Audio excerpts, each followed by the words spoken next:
In the early morning silence of Ouagadougou, before the markets open and before the desert wind begins to rise, you can sometimes see a familiar scene: ordinary people laying down their mats, bowing their heads, whispering their first prayer of the day.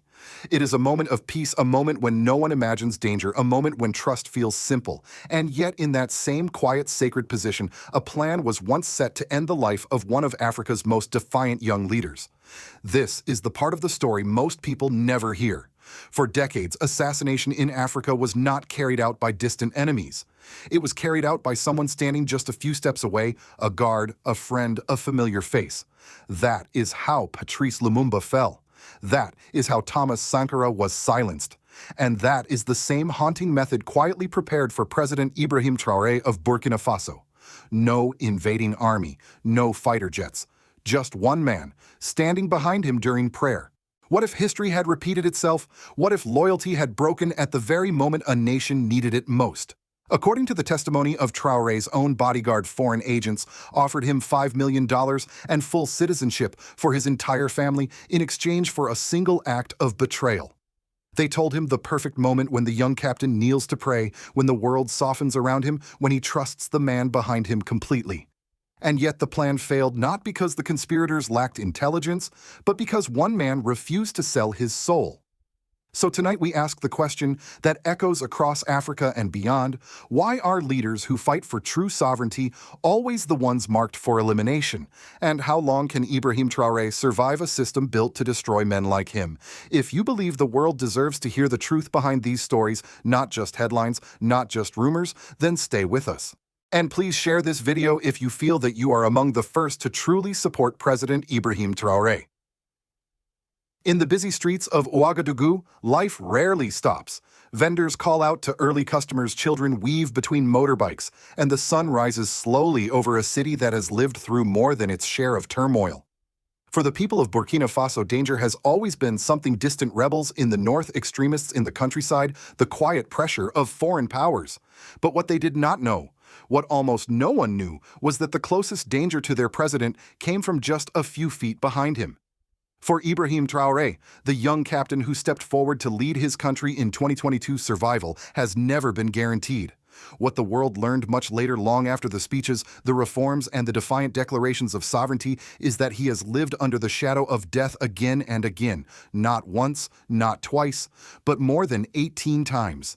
18 confirmed attempts to remove him, silence him, or replace him. Most African leaders never survive even a single coordinated plot. Many are brought down by their own inner circles long before outside forces fire a shot. And this is where the story becomes painfully familiar. Because the threat against Traoré did not begin with a foreign drone, a rebel ambush, or a rival general. It began with a whisper. A conversation behind closed doors, a secret invitation extended to the man who walked closest to him every day, his personal bodyguard. According to the bodyguard's testimony, foreign agents' identities, concealed motives obvious, approached him quietly. They did not offer ideology. They did not offer threats. They offered a future. $5 million, a foreign passport, citizenship for his entire family, a life far from Burkina Faso, far from instability, far from the desert heat and endless tension. All he had to do was perform one act, one moment, one trigger pull. It wasn't a vague suggestion. It wasn't left to chance. The agents told him exactly when to do it during prayer: when Traoré kneels, when his head is bowed, when his hands are placed on the ground, when his eyes are closed, and the world around him fades into silence. A president without armor, a soldier without defense, a man speaking to his God with absolute trust in the person standing behind him. That was the moment they wanted, because that is the moment every African leader trusts without hesitation. But why Traoré? Why were foreign powers willing to go this far? The answer, seen throughout Africa's post-colonial history, is brutally simple. Leaders who obey foreign influence, who permit external control over resources, who trade national sovereignty for political security, these leaders stay in power for decades. They rule comfortably, untouched by coups, untouched by sanctions, untouched by foreign criticism. Cameroon, Equatorial Guinea. The pattern is unmistakable. But those who refuse to bend, like Sankara, Lumumba, and Gaddafi, become targets. Traoré placed himself firmly in the second category from the day he took office. He declared openly that Burkina Faso would no longer accept foreign military dominance. He expelled forces that had been on the ground for years. He rejected aid packages tied to political conditions. He moved the country toward full resource control and military independence. And he spoke to Africa with a voice that reminded many older viewers of Sankara bold, unfiltered, and unsettling to the global powers that prefer quiet, compliant partners. So when news broke that Traoré had survived more assassination attempts than any African leader in recent memory, analysts were not surprised. What shocked them was how close the most dangerous attempt had come, not from a distant enemy, but from a man who could reach him during his most vulnerable moment. A man who could walk behind him without suspicion. A man who could change the future of Burkina Faso in one pull of a trigger. And yet he didn't. There are moments in history when a nation's fate hangs on a single heartbeat, a single breath, a single choice made in silence. For Burkina Faso, that moment took place not on a battlefield, not inside a war room, but in the quiet space behind a man at prayer. It was there, in the stillness, that the plot reached its highest tension. Imagine the scene as many Burkinabe have witnessed it. President Ibrahim Traoré kneels down on his prayer mat, head bowed, hands placed softly on the ground. Around him, the crowd murmurs gently, the wind moves the dust across the earth, and the sound of life continues. To the people watching, it is a peaceful image. To the foreign agents orchestrating the plot, it was the perfect opening. And right behind him stood the man they had chosen to carry out the plan, the bodyguard, the shield, the silent protector whose duty was to keep Traoré safe at his most vulnerable moments. This is where the story reaches its highest point of tension.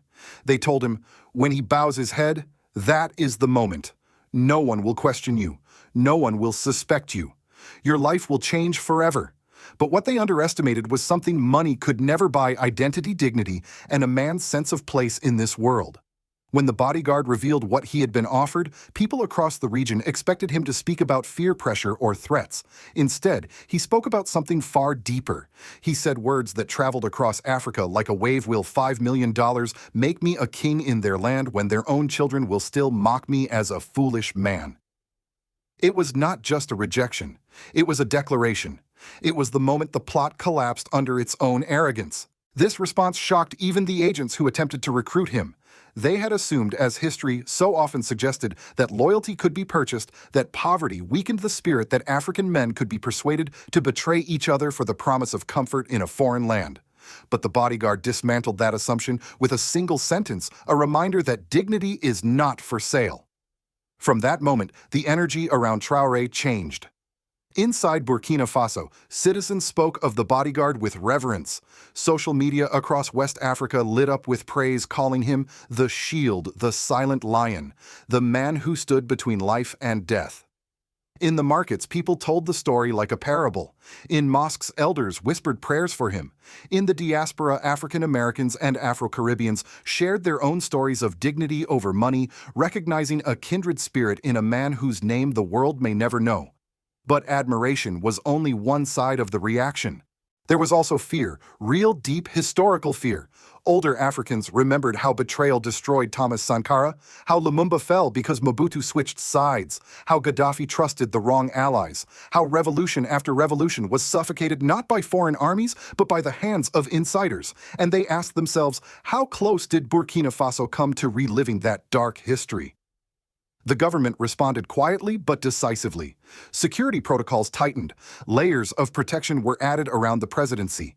Investigations were launched into who else had been approached, who else had been tempted, who else might have become a ticking time bomb waiting for the right moment.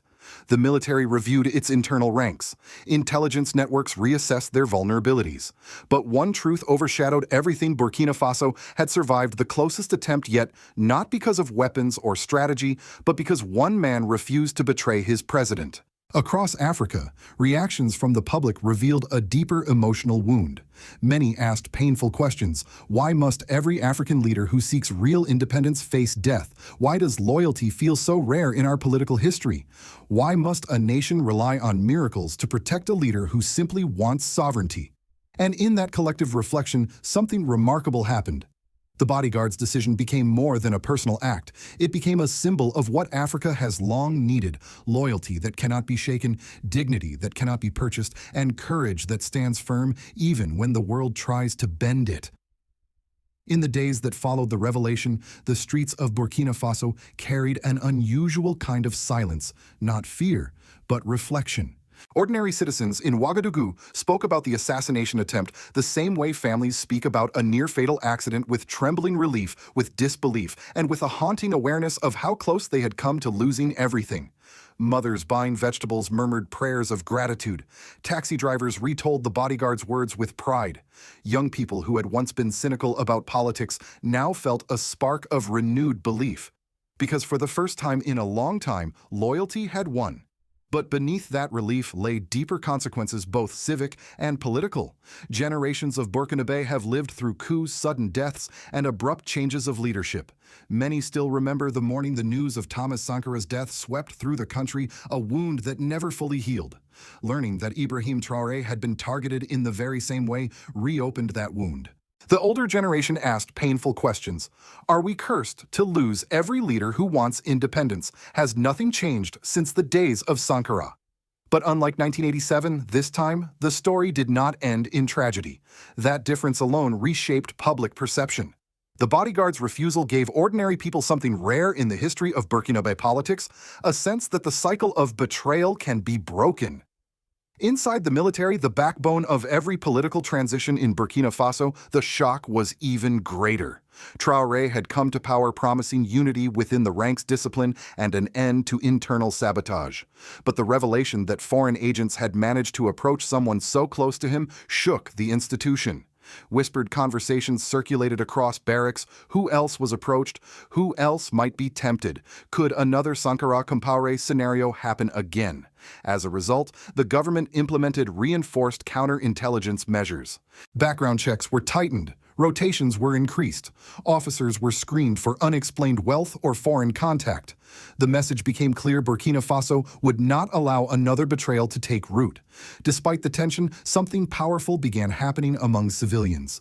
A wave of community-driven patriotism spread across cities and villages. Markets played songs celebrating unity. Social media filled with messages praising discipline and national pride. Even critics of the government publicly acknowledged one truth: the survival of Traoré had become the survival of the nation's new path. In a country long fractured by coups, ethnic manipulation, and extremist threats, this event paradoxically united people. For a moment, the country breathed with one heart. Beyond Burkina Faso, other African nations, especially those experiencing instability, watched closely. The case confirmed what many already feared: foreign interference had not weakened. It had simply become more sophisticated. Leaders in the Sahel alliance began reviewing their own security architecture. West African citizens debated online whether their own presidents could rely on such loyalty. And many older Africans who lived through the deaths of Lumumba and Sankara voiced the same warning: independence without protection is an illusion. Inside government circles, Traoré's survival triggered urgent political recalibration. Policies prioritizing national security were accelerated. Training for elite guards was expanded. A renewed call for internal unity spread across ministries. For the first time in years, loyalty became a political currency, not bought but measured by action. The assassination attempt had nearly cost Burkina Faso its future. But the aftermath gave the nation something surprising: a reason to believe that destiny can be rewritten, that betrayal is not inevitable, and that the ghosts of the past do not have to dictate the future. For many people in the West, especially in the United States, the story of an African president nearly being assassinated by someone standing just a few feet behind him may sound dramatic, almost cinematic. But for those who follow global politics closely, especially older Americans who lived through the Cold War, Vietnam, the fall of the Berlin Wall, and decades of U.S. intelligence operations abroad, the pattern is sadly familiar.